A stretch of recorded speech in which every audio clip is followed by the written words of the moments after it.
Boa noite, abençoados. Agora sim, estamos ao vivo. Perdoe pelo pequeno atraso, né? Nós entramos aí com alguns minutinhos de atraso hoje ao vivo.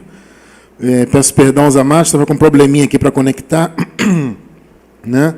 Mas agora parece que está tudo ok. Então, louvado seja Deus por mais uma sexta-feira que estamos aqui, né? Hoje é dia 1º de novembro de 2019.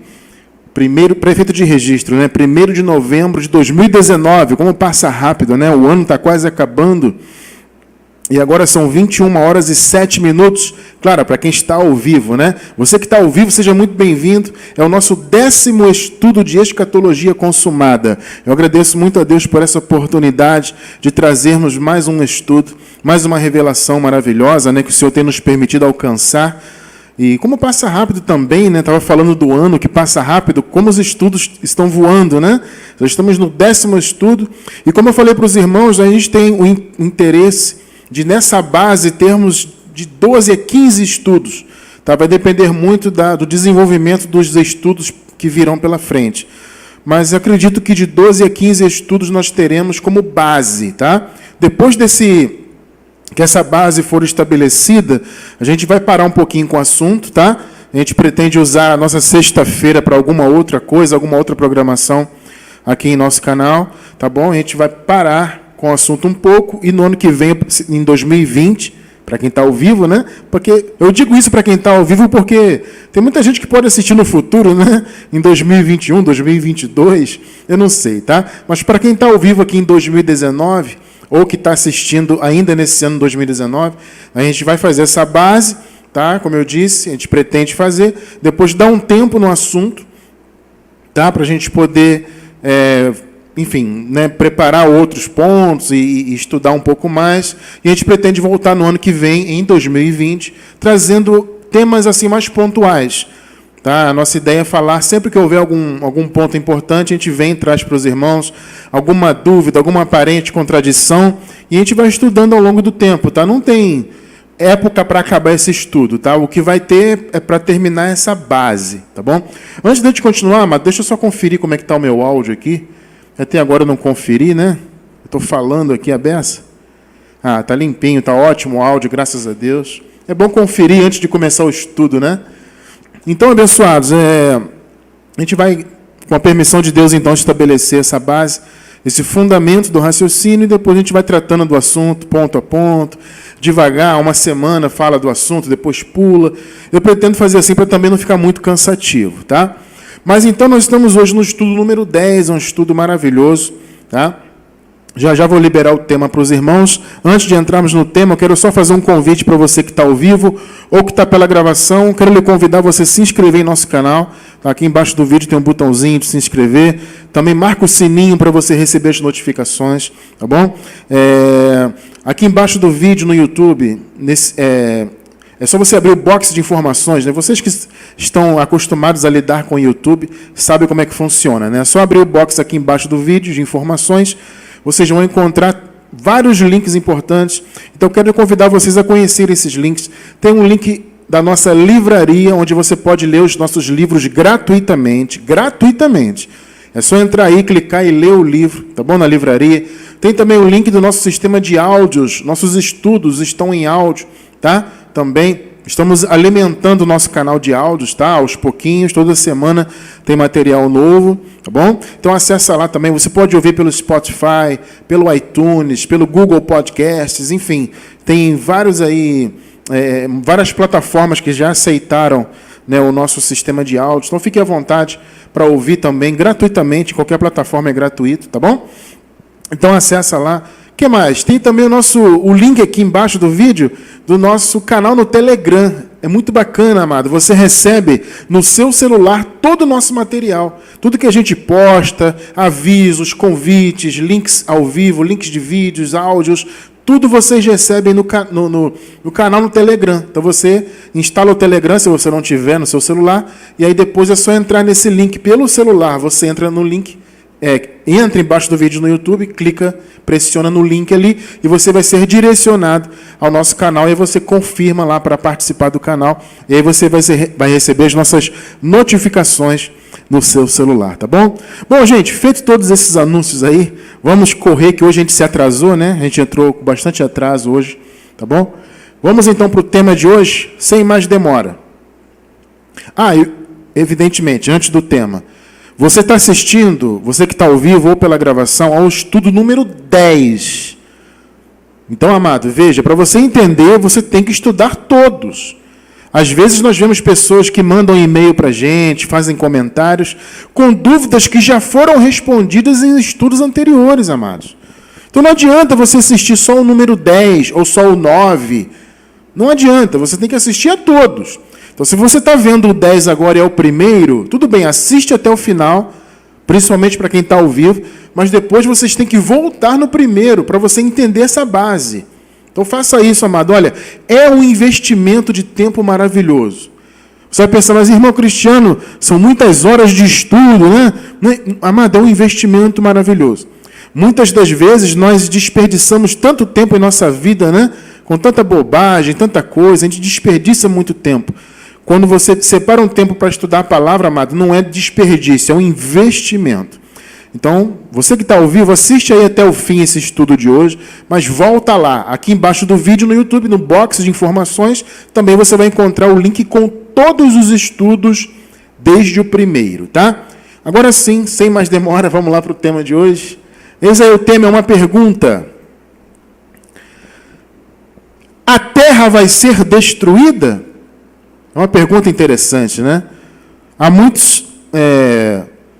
muita propagação, né, de informações a respeito da destruição da Terra, né? Muita interpretação errônea da palavra a respeito disso. E muitas pessoas andam com muito medo, né, achando que Jesus ainda vai voltar, né?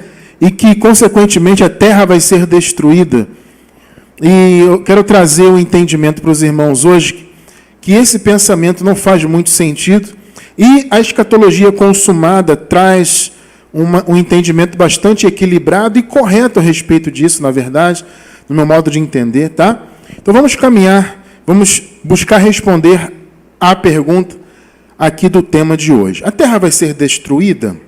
Será que a Terra vai deixar de existir, vai dar lugar a uma nova Terra, literalmente, no sentido de um novo local para a gente, para o ser humano morar, né? Ou será que ela vai ser destruída no sentido do que há sobre a Terra, para dar lugar a uma Terra transformada cosmicamente, transformada do ponto de vista molecular, do ponto de vista cósmico? Será que é isso? O que significa fim do mundo, quando a gente vê na Bíblia? Então vamos caminhar e tentar responder essas perguntas, tá? Lembrando aos amados irmãos que estão ao vivo aqui no dia 1º de novembro, tá bom? Que nós, obviamente, como eu acabei de falar, né, estamos ao vivo, então de vez em quando eu vou ficar olhando aqui para o canto, que eu estou acompanhando aqui, estou fazendo a transmissão, a produção, tudo eu estou fazendo, que eu estou sozinho hoje aqui, tá? Então estou fazendo a produção, os versículos, tudo é o que eu vou colocar aqui na tela para vocês. Então tem que ficar acompanhando a transmissão para ver se não vai cair o sinal. Tá, gente? Então, vira e mexe, eu estou olhando para cá. Então, não repara não, tá bom? Vamos lá, então. Veja bem, amados, para a gente entender bem o entendimento de hoje, o estudo de hoje, nós temos que entender uma coisa que eu já falei nos estudos anteriores, eu vou repetir. A escatologia que a Bíblia nos apresenta, ela não é uma escatologia cósmica. Tá? O que é ensinado na maioria, né, dos segmentos aí religiosos, é que a escatologia bíblica ela seria uma escatologia cósmica, ou seja, seria uma transformação do cosmos, mas uma transformação física, seria uma destruição do cosmos atual, ou seja, cosmos é a criação, né? Seria uma destruição literal da criação atual para dar lugar a uma nova criação do ponto de vista material, físico, molecular, uma transformação. E vocês observam que há, principalmente na visão dos testemunhos de Jeová, né, se você observar, quem já leu aqueles livrinhos, né, dos testemunhos de Jeová, observam que há ali aquela visão, né, de uma coisa assim, da Terra, um lugar transformado fisicamente, com aquele ambiente, né, de paz, com os animais perigosos juntos com as criancinhas, né? Vocês devem, quem já viu esse Esses livros aí dos Testemunhos de Jeová devem ter observado isso. Há essa interpretação, né, também, que haverá sim uma destruição, mas não que a terra vai deixar de existir. Vai haver, na verdade, uma transformação, no sentido que a terra vai ser transformada, né, como eu falei, fisicamente e tudo mais. Né? E será que é isso que a Bíblia apresenta? Será que é essa que é a transformação? Que a terra já passou? Já passou, observe isso. Mas, Cristiano, como assim, amado? Que estudo é esse que nós estamos fazendo? Já há 10 semanas. Escatologia consumada. Nós estamos mostrando aqui que a escatologia bíblica já foi consumada. Então, tudo que a gente está falando aqui já aconteceu. Tá? Então, volta lá desde o primeiro estudo que você vai ver. Jesus falando, Paulo falando, Daniel, né? Tudo já foi consumado. Então, nós estamos apresentando provas bíblicas e também já apresentamos muitas provas históricas, enfim. Tá? Então, a escatologia foi consumada. Então, a transformação também já foi. Mas que transformação é essa? Porque se você olhar e se for como alguns defendem, cadê a transformação? Por que a Terra ainda tem prédios? Porque a visão é essa, né? Que os prédios vão acabar, que vai ser só um local paradisíaco, bucólico e bonitinho, e com os animais ferozes ali, calminhos, domesticados, e não sei o quê. Será que é isso que a Bíblia fala? Será que essa é a transformação? Olha, amado, vamos entender. Vou repetir. A transformação, a escatologia bíblica não é cósmica, não é destruição dessa criação que nós conhecemos, que é o nosso lugar de vida, tá? Não é isso, para se transformar em um outro lugar, ou vai vir uma outra terra, não é isso, tá? A escatologia bíblica, ela é pactual, ela tem a ver com pactos. A escatologia que Jesus apresenta ali em Mateus 24, que Daniel apresenta, né? Quando fala ali de tudo que aconteceria, da grande tribulação que houve lá entre os israelitas, né, das abominações, né, que nós já vimos isto, né? Então, nas abominações, tudo que os israelitas passaram, né, os tempos dos gentios, tudo isso já passou, amado. Tá? A gente já estudou isso aí, né? Ou seja, a gente observou que nesses estudos que a escatologia ela tem a ver com os pactos. O fim de um pacto e o início de um novo pacto e eterno. E não é, então, uma escatologia cósmica. Não tem a ver com a destruição do cosmos, com a substituição desse cosmos do ponto de vista físico. Tá? Então, vamos lá. Essa informação é importante, eu tinha que passar logo no início. Então, vamos ver aqui o conceito de Deus sobre a sua criação. Esta criação, esta mesma que você está vivendo agora. Ele criou ela para sempre. Tá? A gente já vai chegar lá. Vamos ver qual é o conceito de Deus sobre ela.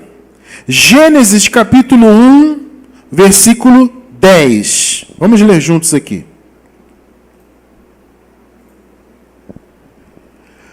E chamou Deus a porção seca terra, e ao ajuntamento das águas chamou mares, e viu Deus que era bom. Olha só. Qual é o conceito de Deus sobre aquilo que Ele criou? Olha, isso aqui que eu criei é bom. Então, primeira coisa que você pensa, Deus então não criou a terra e o cosmos para depois ser destruída, ou ser substituída por uma nova criação no sentido físico, molecular, uma transformação molecular, né, de matéria. Não. O que Ele criou, Ele falou, isso aqui é bom. Veja agora, no mesmo capítulo, no versículo 31. E viu Deus tudo quanto tinha feito. Deus criou, amado, essa criação maravilhosa, a nossa morada, a terra. Muitos ficam aí dizendo que o homem vai para Marte, que o homem vai fazer morada em Marte. Amado, vai nada. Isso é tudo papo furado. A nossa morada é aqui na terra. É aqui que Deus fez para nós morarmos. Tá? E viu Deus tudo quanto tinha feito. E eis que era o quê? Muito bom. Observe, amado, o conceito de Deus sobre a sua criação. Não é que a criação era boa, era lá muito boa. E foi tarde de manhã, o dia sexto. Então, qual o conceito de Deus sobre a sua criação? A sua criação foi muito boa. A criação agradou a Deus. Percebe? Trouxe satisfação para o nosso Pai eterno. Esse é o conceito de Deus. Só que houve um problema nesse meio tempo aí. Pouco tempo depois, né? Houve um problema com a criação. Que problema foi esse? Vamos ver então aqui.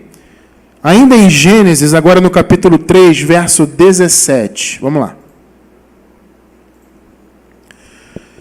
E a Adão disse: porquanto destes ouvidos à voz da tua mulher, e comeste da árvore de que te ordenei, dizendo, não comerás dela, maldita é a terra por causa de ti. Ó, com dores comerás dela todos os dias da tua vida. Olha só o que o primeiro homem, Adão, fez com a criação. Tornou a criação maldita. Então a criação que Deus fez com todo amor, a criação que trouxe satisfação para o Pai dos nossos espíritos, Ele olhou e disse, isso aqui é muito bom. Ele amou a criação. O homem desobedeceu e trouxe o quê? Pecado. Né? Como Paulo diz, o pecado entrou no mundo pelo homem, por um homem. Maldita então é a terra por causa de ti. Então, abençoados, o primeiro homem tornou a terra maldita. A criação, a gente fala terra, mas é a criação, né? O cosmos. É que a terra é o principal de tudo, né? A terra é o foco. Então, a terra foi amaldiçoada. A terra foi divorciada do seu Criador. Agora você imagina, o Criador criou a terra, amou o cosmos de maneira maravilhosa, tá? Amou de maneira maravilhosa, falou, isso aqui é muito bom que eu fiz. Aí o primeiro homem veio e trouxe o pecado. Tornou a terra amaldiçoada. E, por causa do pecado, houve então um divórcio. Uma separação de Deus com a sua criação tão amada. Então, abençoados, entenda uma coisa. Deus amava a sua criação, por isso que Ele veio restaurar essa relação dele com a sua criação. Por isso que Ele enviou o seu Filho. Você entende isso? Jesus se manifestou para morrer por nós, filhos de Deus, e pela criação. Porque ela tinha sido divorciada de Deus, separada, amaldiçoada. Deus criou a sua criação para ela ser eterna. Entende isso? Só que houve uma separação. Houve esse desgosto que o primeiro homem trouxe. Então o Senhor Jesus veio para fazer o quê? Para reconciliar a criação com o Criador. E foi o que Jesus fez. 2 de Coríntios, capítulo 5, verso 19. Vamos ver aqui. Olha que lindo. Ou seja, que Deus em Cristo estava reconciliando consigo o mundo. Mundo aqui no grego é cosmos. Percebe? O Senhor reconciliou consigo o cosmos por meio de Cristo, não lançando em conta os pecados dos homens. Está vendo? O pecado foi aniquilado. Você vê isso em Hebreus, capítulo 9, verso 26. O pecado foi aniquilado, foi tornado obsoleto, sem efeito, né? Foi destruído. E a lei também, o Senhor cumpriu totalmente e pôs fim à lei. A lei era a força do pecado. Com a lei, o pecado perdeu sua força, tornou-se obsoleto, aniquilado, sem efeito. Por isso, a criação pode ser novamente pode ter sido, reconciliada, unida novamente ao seu Criador. Entende? Então, o Senhor reconciliou consigo o cosmos. Percebe que a obra de Jesus tem a ver com o amor de Deus, não só pelos seus filhos, nós, filhos dele, né? Mas por toda a criação que ele fez. Observe que ele amou a criação, ele fez com todo amor e carinho, preparou esse espaço aqui para a sua criação e falou, isso aqui é muito bom. Deus sentiu prazer com o que ele fez, mas o homem destruiu essa relação. O pecado destruiu. Trouxe separação, trouxe tristeza. Né? Então o Senhor Jesus veio para aniquilar o pecado, como nós acabamos de ler, não lançando em conta os pecados dos homens. Acabou. Então ele reconciliou o cosmos. Então, abençoados, entenda isso. Uma vez que o cosmos foi reconciliado, qual é o sentido de Deus destruir a sua criação? O pecado foi aniquilado na cruz. Hebreus 9, 26. O Senhor não leva em conta mais os pecados. Está escrito, você acabou de ler comigo. Não sou eu que estou falando. A criação, o cosmos, foi reconciliado consigo por meio de Cristo. Por que Deus destruiria a sua criação, então? Você vai dizer assim, mas irmão Cristiano, Deus destruiu a criação lá na época de Noé. Veja bem, amado, Deus não destruiu a criação coisa nenhuma. Tanto não destruiu que ela está aqui, nós estamos nela. O que Deus fez foi um reboot na criação, vamos dizer assim. Ele reorganizou a criação.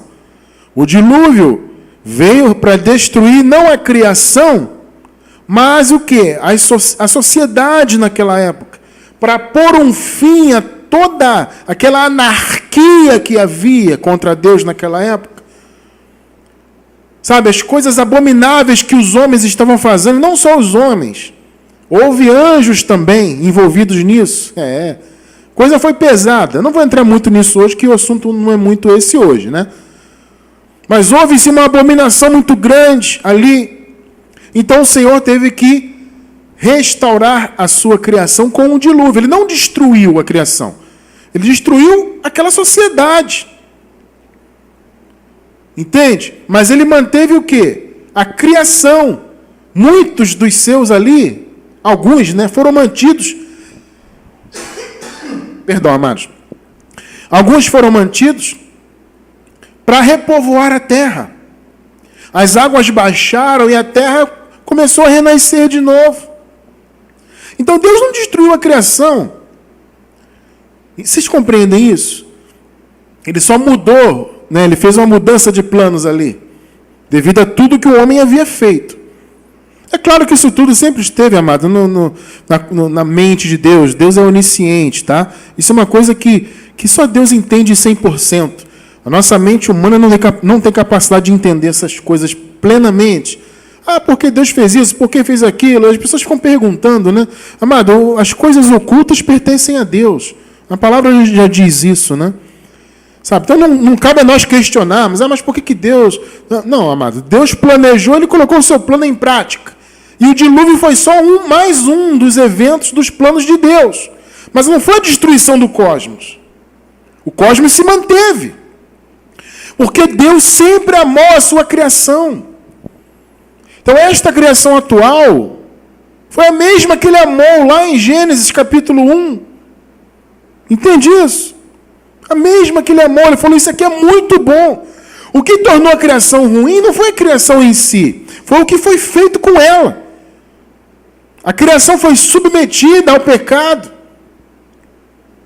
Entende? Foi separada do seu Criador. Mas a criação sempre foi amada por Deus. Deus queria ela de volta. E o Senhor cumpriu, como nós acabamos de ler. A criação, abençoados, na vinda do Senhor, ela foi totalmente livre da inutilidade a qual ela foi imputada. Foi submetida, melhor dizendo. Sabe por quê? Veja bem, o Senhor Jesus Cristo morreu, ressuscitou e voltou no ano 70. A restauração de todas as coisas, a salvação plena, etc., teve, para que tudo isso fosse concluído, foi preciso 3 atos. As pessoas, é até bom abrir um parênteses e falar algo aqui importante. As pessoas ficam muito comentando, esse negócio de anos 70 desvaloriza a cruz. Amado, pelo amor de Deus. O que desvaloriza a cruz é você dizer que Jesus ainda não voltou. dizer que a obra está incompleta, sabe, sei lá, quando vai voltar, o que vai acontecer no futuro, isso é que desvaloriza a obra. Ficar esperando algo que Jesus já fez. Você diz que Jesus ainda vai voltar, está chamando ele de mentiroso. É só você ver os estudos anteriores, desde o primeiro, você vai ver. O ano 70 não desvaloriza a cruz, pelo contrário. Ele valoriza profundamente, porque foi o fechamento de toda a redenção. Aí você vai dizer, mas irmão Cristiano, Jesus disse na cruz estava consumado. Claro, amado, tudo foi consumado em relação à sua obra, como Cordeiro de Deus. O que Jesus consumou na cruz? Ele consumou a lei. Entende isso? Porque a lei exigia derramamento de sangue. Não é o que está escrito em Hebreus? Que sem derramamento de sangue não há remissão.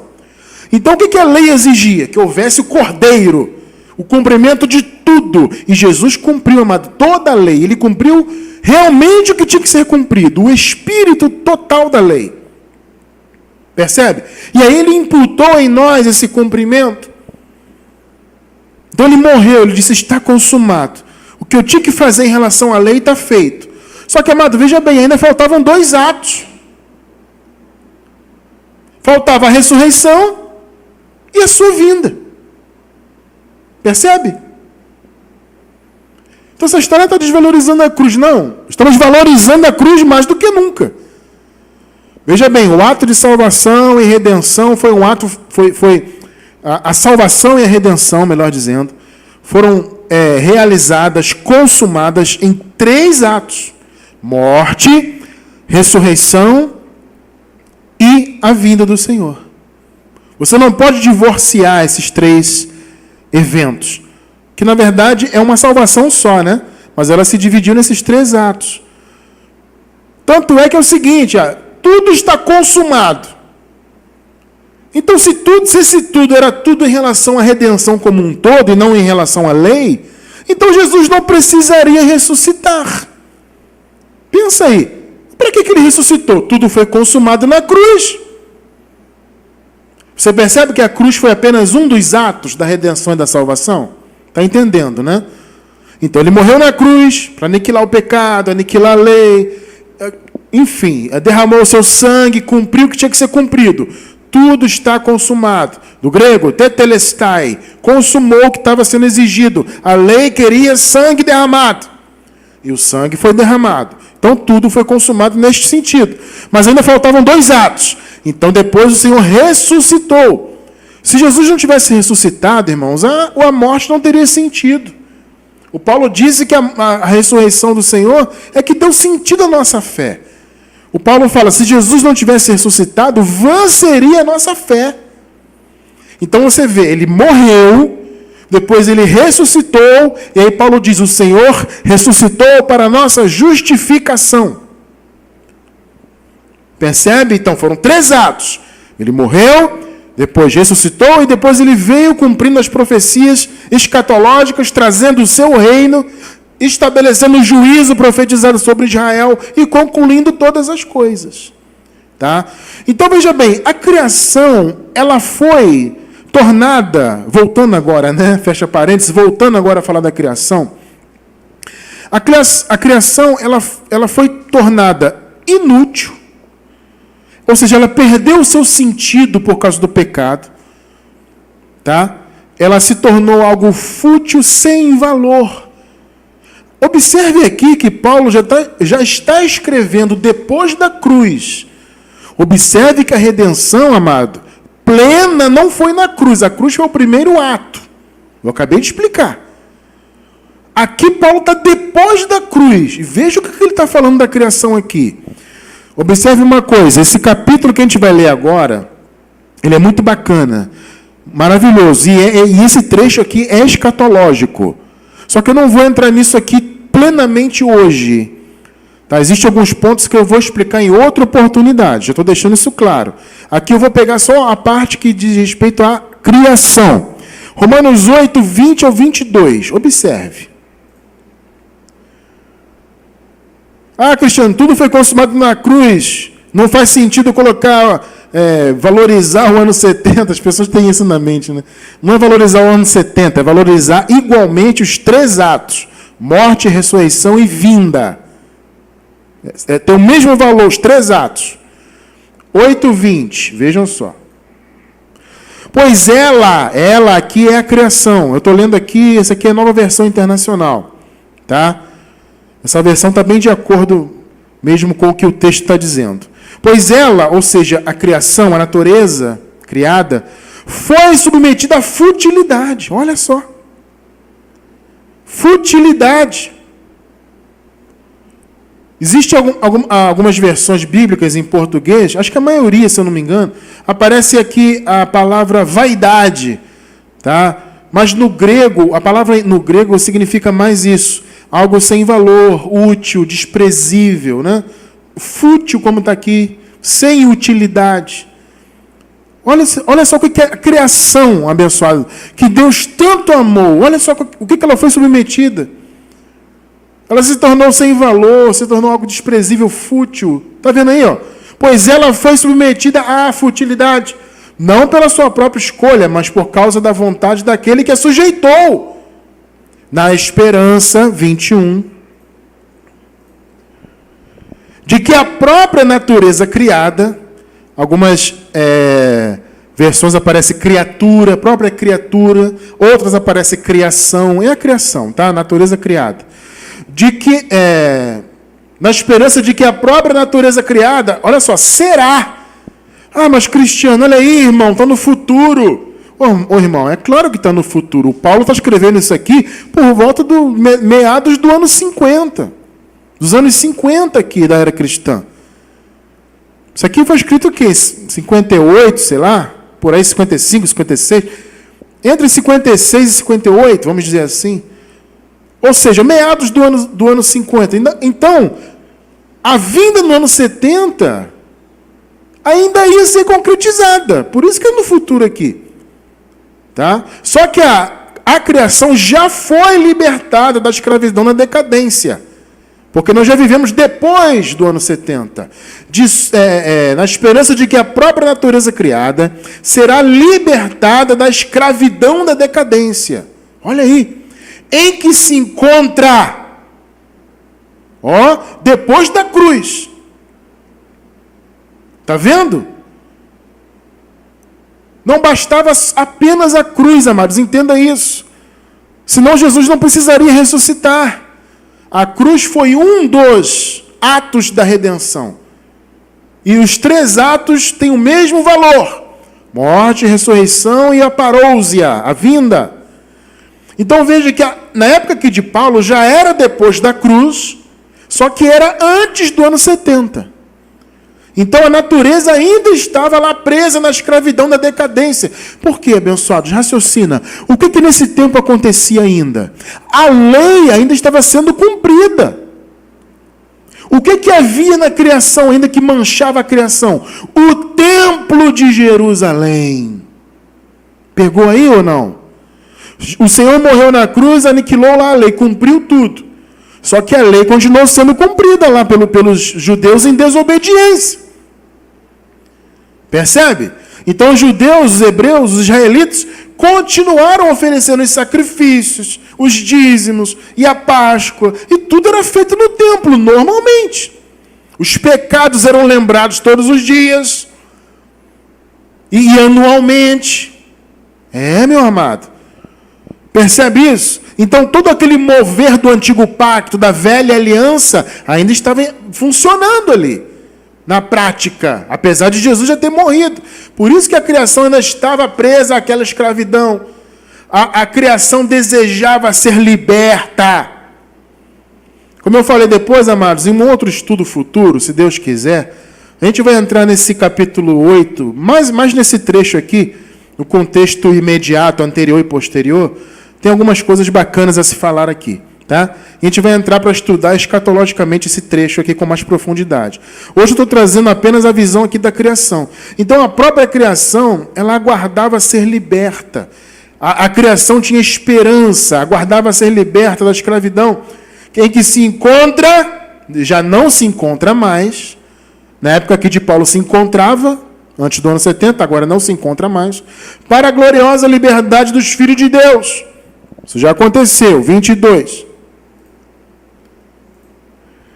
Sabemos que toda a natureza criada, a criação, geme até agora, como em dores de parto. Ô irmão Cristiano, por que dores de parto? Por quê? Isso aqui é uma figura de quê? De que a criação estava grávida. Quem sente dores de parto? É quem está grávida. Então a criação estava grávida, entre aspas, ou seja, figurativamente falando, de uma nova criação. A criação desejava ser liberta, para que ela fosse uma nova criação. A criação desejava e sentia dores de parto. Né? E quando Jesus fala lá, né, quando começar a acontecer, o que eu estou profetizando é o princípio das dores. Vocês se lembram disso? Princípio das dores. Aí no grego é dores de parto. Entende? Ou seja, é como se a mulher grávida, né, estivesse perto de dar à luz. Aí eu pergunto para você, amado, você vê que Paulo está falando, raciocina bem comigo, hein? Paulo está dizendo que já estava sentindo dores de parto. A mulher que está sentindo dores de parto, ela está prestes a dar à luz. Percebe que a visão deles é que que a vinda, né, a consumação de tudo, estava para acontecer já na era deles lá? Você vê que não tem sentido colocar no futuro? Então quer dizer que a criação está com dores de parto até hoje? 20 séculos depois? É evidente que isso é uma linguagem de pressa. É um outro termo que eu ia falar, né? Me fugiu agora a palavra. Mas é uma linguagem que denota o quê? Está perto, está às portas. Está para nascer, dores de parto. Faltava pouco tempo em relação ao nosso tempo. Faltava muito por quê? Porque ainda faltava ali, 15 anos no mínimo. Até o ano 70. Então, desse ponto de vista, é muito tempo. Mas se comparar com os nossos tempos, 20 séculos depois, então faltava pouco, na verdade. Dependendo do ponto de vista. Né? Então, estava às portas ali para acontecer a nova criação. Na vinda do Senhor, a restauração total, com a destruição daquele templo maldito. Enquanto, olha só, amado, mais uma vez, a escatologia não é cósmica, é pactual, é de pacto. Então, enquanto o velho pacto estava ali sendo exercido naquele templo, a criação ainda estava sujeita à vaidade, à inutilidade. Entende? A adoção não havia acontecido ainda. É o que a gente vai estudar depois, tá? Entende? A morte ainda estava presente, a morte eterna da alma. Ou seja, quem morria naquele período ficava morto. A alma saía da existência. A gente já estudou isso, né? Então eles estavam ali ainda num período de esperança. Perdão, amados. Eles estavam num período de esperança ali. Entende? Estavam aguardando o terceiro ato. O primeiro e o segundo já tinha acontecido, a morte e a ressurreição. Mas a lei estava aos poucos sendo destruída. No capítulo 8 de Hebreus, a gente vê muito isso, né? Você vê que lá tem o termo assim, que o antigo pacto está perto de desaparecer. Ou seja, não havia desaparecido ainda. Jesus tinha cumprido na cruz, mas o antigo pacto ainda estava ali funcionando. Percebe? Então, nessa época aqui de Paulo das cartas, estava lá funcionando. Então, a natureza ainda estava submetida àquilo. Os pecados ainda eram lembrados no templo ali. Então, veja bem, a restauração que a criação passou não é cósmica, é pactual. Foi uma transformação e uma restauração espiritual. A criação foi liberta definitivamente da lei, do velho pacto e dos pecados, principalmente das lembranças dos pecados, com a queda daquele templo. Ali acabou completamente. E o velho pacto teve totalmente o seu fim. Né? Foi estabelecido plenamente o fim do pacto. E aí o terceiro ato da redenção e da salvação foi concluído na vinda do Senhor. E ali houve a adoção, aconteceu tudo que a gente já estudou, tá? E a criação passou a ser nova. Porque ela passou a estar não mais submetida ao velho pacto, não mais submetida às lembranças de pecado e ao pecado, né? Como estava lá antes da cruz. E a criação foi liberta de tudo aquilo. Nós vivemos hoje numa nova criação. Hoje, Deus, a partir do ano 70, né, Deus se reconciliou plenamente com a sua criação. O velho pacto passou, foi destruído, a criação foi nova. Ela foi liberta daquele cativeiro maligno. Então você vê que não faz sentido Deus destruir a sua criação, abençoado. Olha, eu quero recomendar para vocês um estudo nosso, tá? Em nosso canal, procura nosso canal aí, não está embaixo desse vídeo aqui não, eu me lembrei agora, e não está embaixo desse vídeo não, mas talvez eu coloque na gravação, então se eu não colocar, se eu não me lembrar, procure nosso canal, Tudo Já Foi Renovado, tá? Esse tema é maravilhoso, procure esse estudo para complementar um pouco mais o que eu acabei de falar, estuda lá depois, quando você tiver um tempinho, Tudo Já Foi Renovado, tá? Esse estudo é muito bom.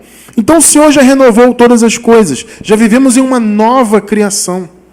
Percebe? A nova criação já está estabelecida. Porque a restauração foi espiritual. Foi a destruição do que o primeiro homem fez. Entende que a restauração não é cósmica.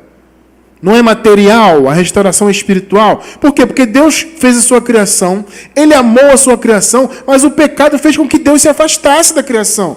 A criação ficou amaldiçoada. Então Jesus veio e abençoou a criação de novo. Ao morrer, ressuscitar e vir no ano 70. Ele destruiu definitivamente o antigo pacto. E a restauração plena foi estabelecida da criação. Então você, amado, já vive uma nova criação.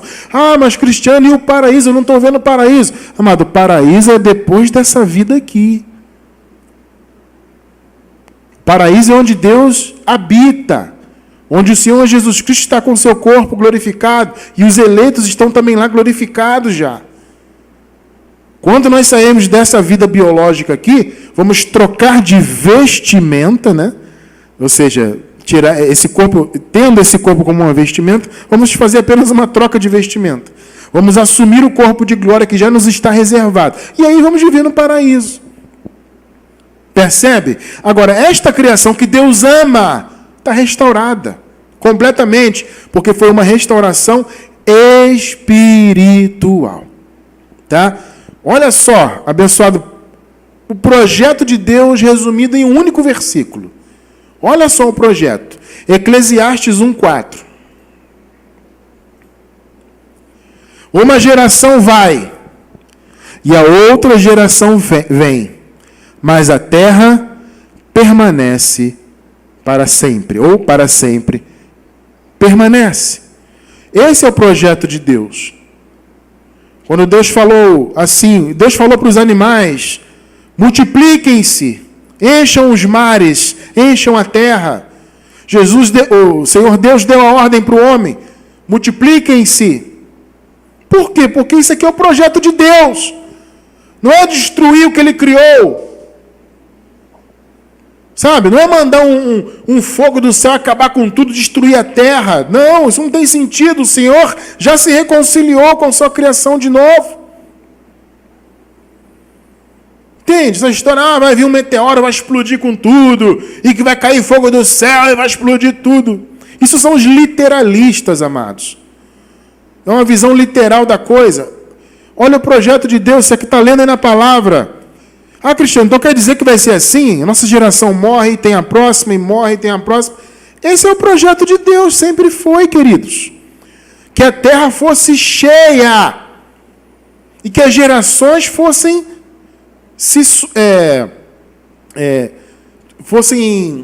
amado, olha, vou te falar para vocês um negócio. As palavras estão sumindo da minha cabeça, né? Elas fossem se sucedendo, lembrei. Elas fossem se sucedendo umas às outras. Esse é o projeto de Deus. Uma geração vai, a outra vem, mas a terra para sempre permanece. Então nós estamos nesse momento aqui exatamente fazendo o projeto de Deus. Deus criou e fez a criação para isso que nós estamos vivendo agora. Agora, nesse meio tempo aí, houve esse problema do pecado. Então, Jesus veio para acabar com isso. E restaurar a criação de novo. Restaurou espiritualmente, uniu a sua criação ao Criador novamente, está resolvido. Destruiu o velho pacto, porque a escatologia, repito, é pactual, é a troca de pactos, né? Não é cósmica. A terra permanece para sempre. Amado, esquece esse negócio que a terra vai ser destruída, que vai acontecer isso. Porque você vai na internet e você acha, não, porque vai haver uma inversão do campo magnético, e vai haver não sei o quê, e os mares vão subir, e porque... Olha, amado, esquece isso. Porque vai haver uma... Como eu falei, né? Toda hora eu falei meteoro, né? Essa bobagem de meteoro, asteroide. Toda hora você vai na internet. Todo dia quase tem um asteroide. O asteroide está se aproximando. E o povo fica igual bobo aí. Ih, vai cair. Ih, não sei o quê. Vai cair nada, irmão. Vai cair nada. Vai destruir nada. A terra é amada por Deus. Uma geração vai, a outra vem, a terra permanece, porque este é o projeto original de Deus. Esquece isso, que a terra vai ser destruída. Vai passar por uma transformação cósmica. Não, a transformação é espiritual, já passou.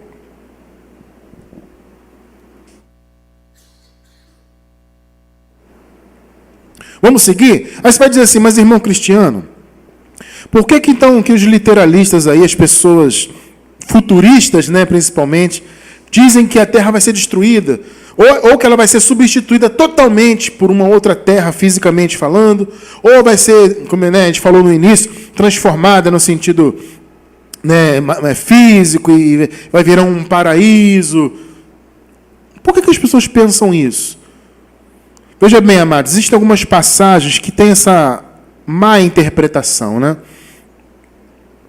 Então, eu vou trazer para vocês algumas passagens que as pessoas usam para dizer que a terra vai acabar. Tá? Ou a terra no sentido de toda a criação, ou no sentido de que tudo que está sobre a terra vai ser destruído para dar lugar a uma nova coisa. Não tem isso não, amado. Vamos ver alguns exemplos aqui de versículos. Mateus 24, versículo 2. Olha só que interessante essa passagem aqui. Mateus 24, 2. Vamos ler. Vejam só. Jesus, porém, lhes disse: não vedes tudo isto? Em verdade vos digo que não ficará aqui pedra sobre pedra que não seja derrubada. Olha aí, amado, quantas vezes, queridos, quantas vezes eu vi o pastor lendo esse versículo aí nas igrejas do sistema que eu pertenci, e trazendo pavor para o povo. Aí, irmão, está vendo a profecia de Jesus, irmão? Não ficará pedra sobre pedra. E aí dizia, vai acontecer, irmão, talvez, é possível que aconteça um tsunami que vai destruir o mundo inteiro. Aí outro dizia, não, que vai cair fogo do céu, vai vir um meteoro, um fogo terrível, e não vai ficar pedra sobre pedra. Esses prédios aí que ficam ostentando, todos vão cair por terra. Percebe, amado? Fala a verdade, você que veio do sistema, você já não ouviu isso lá? É desse tipo de interpretação errônea de versículos como esse aqui que as pessoas tiram essas ideias. A terra vai ser totalmente destruída, não ficará pedra sobre pedra. Mas, amado, observe o contexto. Do que Jesus está falando? Está falando dos prédios de hoje? É isso? Das casas, de todas as construções que há no mundo? É disso que Deus está falando? Que Jesus estava falando no caso aqui? Olha o contexto. Vamos ver o versículo 1. Estamos no 2, vamos ler 1. E quando Jesus ia saindo do templo... Opa! Olha o contexto. Aproximaram-se dele os seus discípulos para lhe mostrarem a estrutura do templo. Opa, olha o contexto revelando a verdade. Olha aí. O que Jesus está falando quando ele disse que não ficaria pedra sobre pedra? Ele estava falando do templo de Jerusalém, queridos. Percebeu aí? Jesus falou o quê? Não vedes tudo isto. Vamos ver de novo o 2. Vamos lá. Vamos ver o 2. Olha só. Deixa eu achar aqui. Aqui. Olha só. Jesus, porém, lhes disse: não vedes tudo isto. O que é isto? É o templo. Você viu no contexto aí. Eles saíram, se juntaram, aí Jesus olhou para o templo e apontou e falou: aí, ó, tá vendo tudo isso aqui? O templo não ficará pedra sobre pedra. Eu pergunto para vocês, foi ou não foi o que aconteceu no ano 70? A história comprova ou não comprova? Às vezes eu falo aqui, as pessoas ficam rindo de coisa. A história comprova ou não comprova? Mateus 24, Jesus está falando da sua vinda. Ele disse: na minha vinda isso aqui não vai ficar pedra sobre pedra. Ele não está falando dos prédios de hoje ou do futuro. Ele está falando daquele templo. Vocês entendem porque as pessoas dizem que o mundo vai acabar? Outro versículo também ainda, nesse contexto aqui, o versículo 3. Vamos ler. Esse aqui então é tremendo, olha só. E, estando assentado no Monte das Oliveiras, chegaram-se a ele os seus discípulos em particular, dizendo: dize-nos, quando serão essas coisas? Percebe aí que coisas? A destruição do templo. Jesus estava ensinando como seria a sua vinda no ano 70. Dize-nos, quando serão essas coisas? E que sinal haverá da tua vinda e do fim do mundo? Olha aí, ó. A tua vinda e o fim do mundo. Percebe que fim do mundo está ligado à vinda de Jesus? A vinda dele trouxe o quê? Destruição do templo. Não ficaria pedra sobre pedra. Vocês viram comigo aí agora. Então a vinda do Senhor está totalmente relacionada ao fim do mundo. Aí então, Cristiano, o mundo não acabou ainda. Pois é, amado, acabou sim. Porque a palavra mundo aqui não é a criação. Eu já falei isso aqui, se eu não me engano, né? No estudo sobre o sermão profético de Jesus. Eu não lembro qual foi o número do estudo agora, mas a gente já falou sobre isso. A palavra mundo aqui é aion, é período de tempo. Tem até uma versão em português, se eu não me engano é a versão nova internacional, que já aparece fim dos tempos. Só que essa tradução nem é tão exata, porque não é plural, né? Porque o plural fica coisa muito genérica, o fim dos tempos, né? Mas já se aproxima bastante da palavra. Porque aion é o quê? Aion é uma era. Então aqui está falando de algo específico. Tá? Qual é o sinal, o Senhor Jesus? Da tua vinda e do fim de uma era. Ou desta era presente. Eu pergunto, que era? A era da lei, do antigo pacto. Mais uma vez. Lembram-se que eu falei? A escatologia não é cósmica, ela é pactual. Então, o fim aqui é fim da lei. Fim do aion. Jesus e os seus discípulos estavam vivendo aquele aion da lei. Esse aion se estendeu até que o templo foi destruído. Você vê que está relacionado. Jesus fala no versículo 2 da destruição do templo. Ou seja, aquele aion, aquela era do antigo pacto, acabou com a destruição do templo. Percebeu? Então a vinda de Jesus, consequentemente, trouxe a destruição daquele templo, que trouxe a destruição daquele aion. Ou seja, a lei, o pacto antigo, foi totalmente aniquilado e acabou. Então, fim do mundo não é fim da criação. O mundo ali é aion. Esse problema das traduções, né, são 3 palavras, né? Aion, que é era, período de tempo específico, vamos dizer, no caso aqui, nesse versículo, referindo-se àquele período lá da lei. Tem a palavra oikumene, também traduzida por mundo, que significa o mundo habitado, né?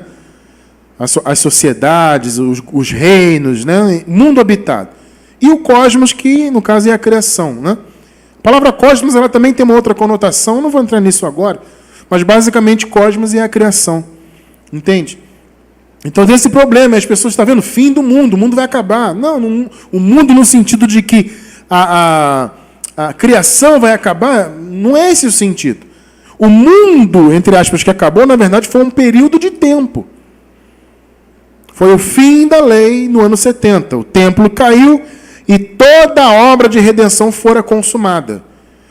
Repito, 3 atos: morte, ressurreição e a vinda. Você acabou de ler aqui comigo. Não existe valorização do ano 70 e detrimento da cruz. Isso é uma bobagem, gente. As pessoas não têm que argumentar e ficam argumentando isso. Ai, estou desvalorizando a cruz. Besteira. São 3 atos com o mesmo valor. Eles completam uma obra perfeita de restauração. Para Jesus voltar, ele tinha que ressuscitar. E para ele ressuscitar, ele tinha que morrer. Então foram 3 atos. Entende? Mais uma passagem aqui. Também nós já falamos disso, mas eu vou relembrar. Mateus 24, 29.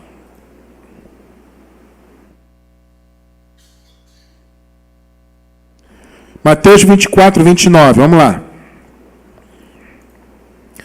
E, logo depois da aflição daqueles dias, o sol escurecerá. Olha aí, amado. A gente já falou disso, né? E a lua não dará a sua luz. E as estrelas cairão do céu. E as potências dos céus serão abaladas. Amado, isso aqui é uma linguagem, obviamente, não literal. Tá? É uma linguagem que denota uma calamidade, um colapso. E, obviamente, é uma linguagem que o povo entendia naquela época. Quando se falava disso, quando eles ouviram Jesus falar disso aqui, gente, o povo que estava ouvindo isso aqui lá, eles não entenderam isso aqui literalmente, não. Eles entenderam a linguagem de Jesus, que Jesus estava falando, que era o quê? Olha, gente, está para vir aí um grande colapso. A minha vinda, o meu retorno no reino, vai trazer um grande colapso para Israel. Simbolicamente, o que? O sol vai escurecer. Porque, amado, se acontecesse isso literalmente, o sol perder a luz, a lua também, as estrelas, imagina as estrelas caindo aqui, amado. Percebe que isso não é literal? As potências dos céus serão abaladas. Isso é o que, amado? Olha, vai haver um grande colapso. O sistema religioso judaico vai ser abalado. É isso que Jesus está falando. Mas as pessoas pegam e entendem literalmente. Essas estrelas vão cair, meu Deus. O sol vai apagar, Jesus. Você entende, amado? Que isso é uma bobagem tremenda? Nos estudos anteriores aí a gente fala disso, eu não lembro qual exatamente, tá? A gente explica isso um pouquinho melhor, mas é óbvio que isso é uma linguagem de colapso, sabe? É uma linguagem figurativa, obviamente, tá? Existe uma outra passagem interessante aqui, também, que muitos usam. 2 Pedro 3, versículos 12 e 13. Vamos lá.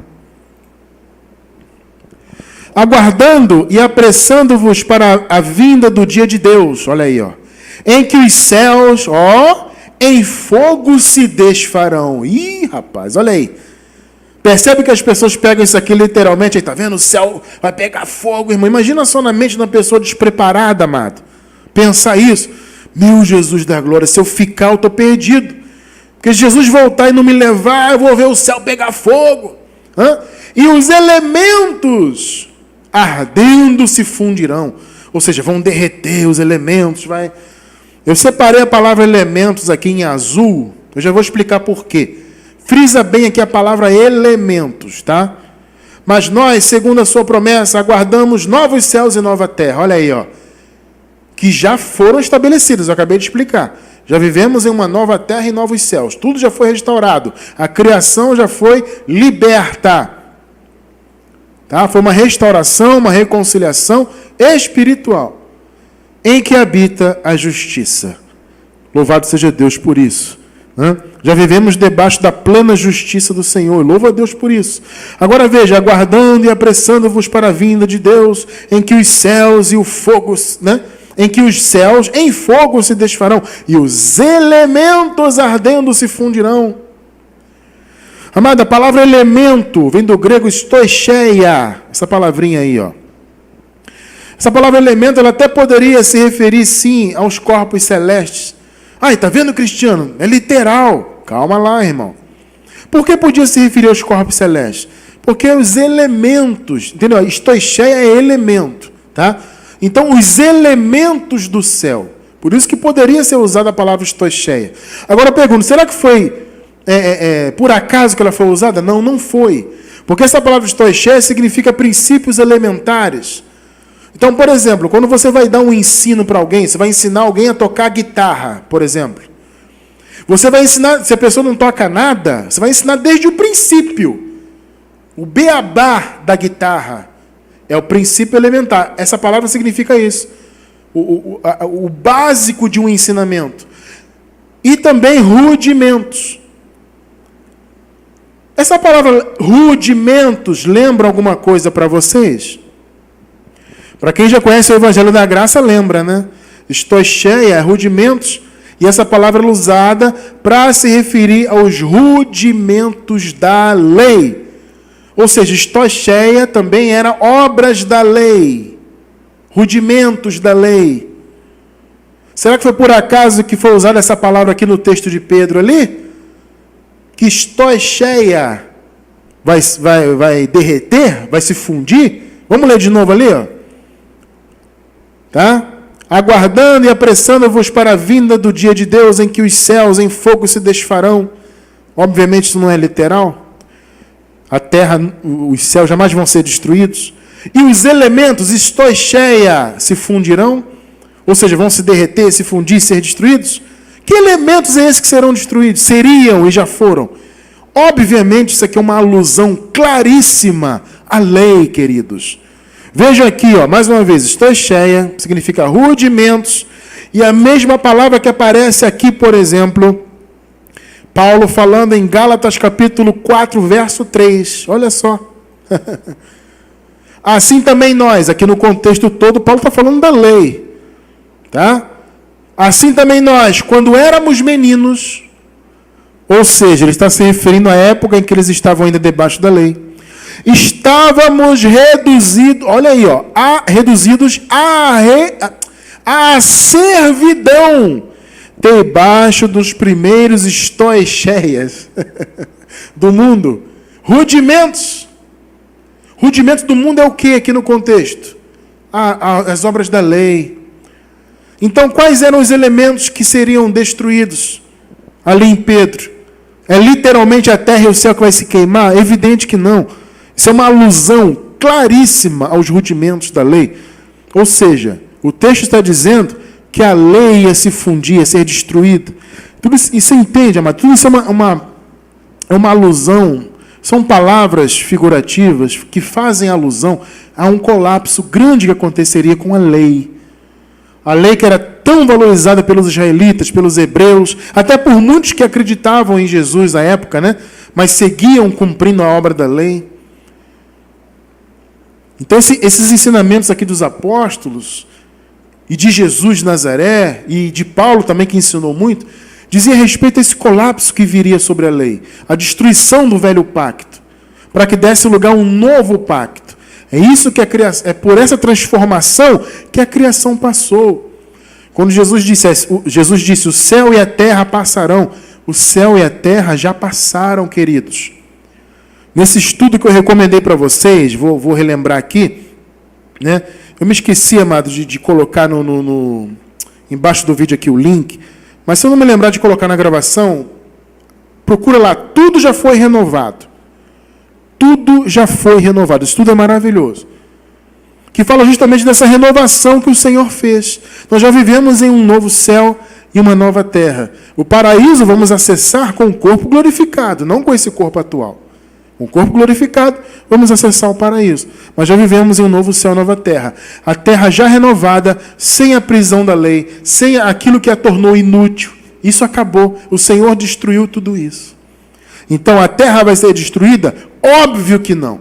A terra para sempre permanece. Nós estamos aqui exatamente cumprindo o plano de Deus para a terra. Uma geração vai, a outra vem, a terra permanece para sempre. O que eu creio, e que também futuramente pretendo falar disso, é que eu creio que a Terra tende a melhorar a cada dia. Mas isso é uma outra história, não vou falar disso agora, até porque já tem mais de 1 hora aí de estudo, né? Ou quase 1 hora, porque nós entramos atrasados hoje, né? São 22 horas e 11 minutos. Tem quase 1 hora de estudo, então eu vou falar disso em outra oportunidade. Mas, enfim, a Terra vai ser destruída? É evidente que não, amado. Descanse quanto a isso. A Terra permanece para sempre. Muito pelo contrário, ela não vai ser destruída, não. A Terra vai ser sempre, cada vez mais, amada por Deus, porque ela já está reconciliada com o seu Criador. Tá bom, amados?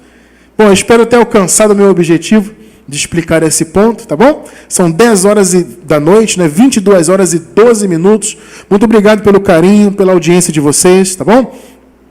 Vamos encerrando por aqui, tá? E eu espero você no domingo, se Deus quiser, a partir das 9h30 da manhã, tá bom? Já estaremos ao vivo com um bate-papo com os irmãos e depois vamos para o nosso culto racional, se Deus quiser, no domingo, tá? 9h30 da manhã, horário de Brasília. Espero vocês, então, no domingo, tá bom?